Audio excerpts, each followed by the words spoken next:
ini berada di Gedung Juang 45 Solo yang berada di Gedung Lembu, Kecamatan Pasar Kulon, Kabupaten Surakarta, Jawa Tengah. Gedung De Juang didirikan oleh pemerintah Hindia Belanda pada tahun 1876 dan selesai dibangun pada tahun 1880.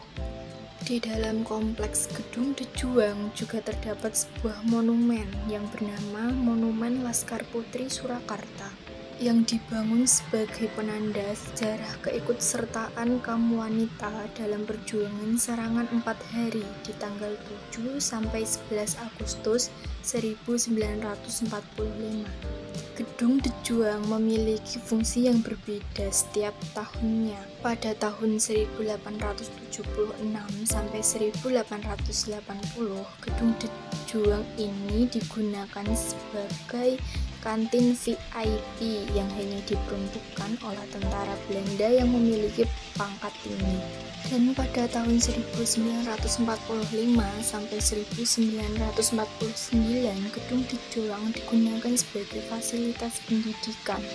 Pendidikan yang pernah menggunakan bangunan ini adalah SPK, SMPN 3, dan SMPN 5.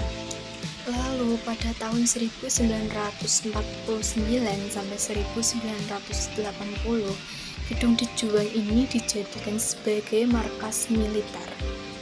Pada perkembangannya antara tahun 1970 hingga tahun 1980, Gedung De Juang ini digunakan sebagai tempat pelatihan keprajuritan dan pusat brigif atau Brigade Infanteri 6 Trisakti Baladaya Kostrad untuk wilayah Karesidenan Surakarta. Kemudian pada tahun 1980 sampai 2019, Gedung De Juang ini dijadikan sebagai Gedung Dewan Harian Cabang Solo. Setelah Brigif atau Brigade Infanteri 6 yang kemudian pindah ke Palur pada tahun 1980-an, Gedung De Juang digunakan sebagai kantor pengurus DHC 45. Badan Penggerak Pembudayaan Jiwa, Semangat, dan Nilai-Nilai Kejuangan 45 Kota Surakarta, atau yang biasa disebut Gedung DHC 45 Kota Surakarta. DHC 45 merupakan salah satu perkumpulan yang dibentuk secara resmi dan diakui oleh pemerintah dari para veteran Perang Kemerdekaan Indonesia untuk menghimpun semua para pensiunan atau veteran perang yang ada dan tinggal di wilayah Surakarta. Itulah cerita perkembangan sejarah yang dimiliki oleh Gedung De Juang 45 Solo. Meskipun sudah termakan usia, gedung tersebut masih berdiri kokoh hingga sekarang ini.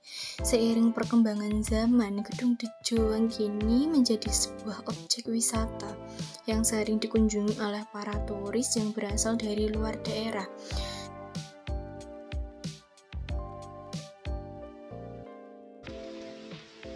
Kemudian saya akan bertanya mengenai sejarah Gedung De Juang ini kepada salah satu penjaga keamanan yang berada di Gedung De Juang ini.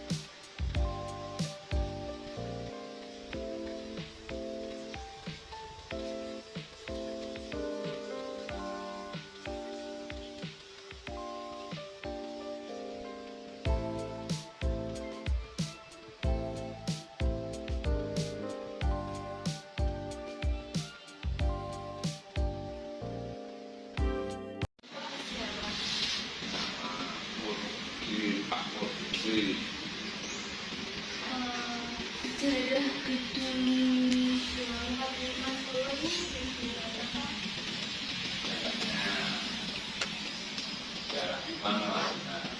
ini peninggalan Belanda. Ya. itu yang diberikan Belanda dari tahun 1880. Kalau sekarang ini digunakan di mana, Bapak? Ini sekarang ya, ini ngomongnya sekarang dibikin bisnis.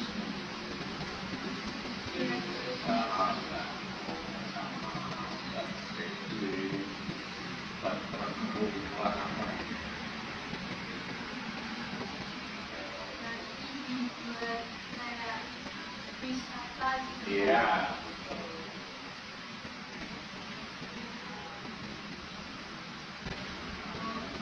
Kalau di sini bukannya jam berapa dan tutupnya jam berapa? Operasionalnya setiap hari buka dari jam 10 ke jam 10 pagi ke malam. Prasasti ya monumen gitu lah. Itu nama-nama pejuang ada di situ semua. Pejuang dulu yang tempat itu veteran lah.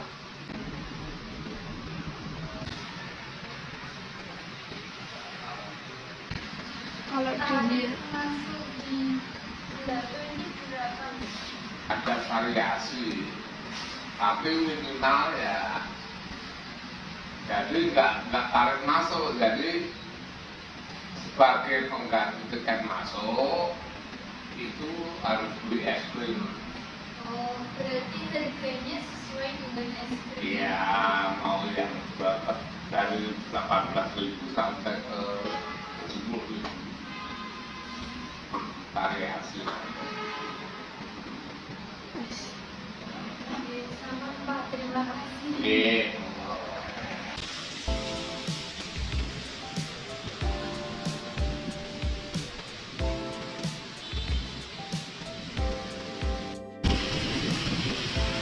sekian berita yang dapat saya sampaikan hari ini. Saya Berlian Mufaddliroh, membawa acara reportase di siang ini, mengucapkan terima kasih dan sampai jumpa pada waktu dan acara yang sama di lain hari.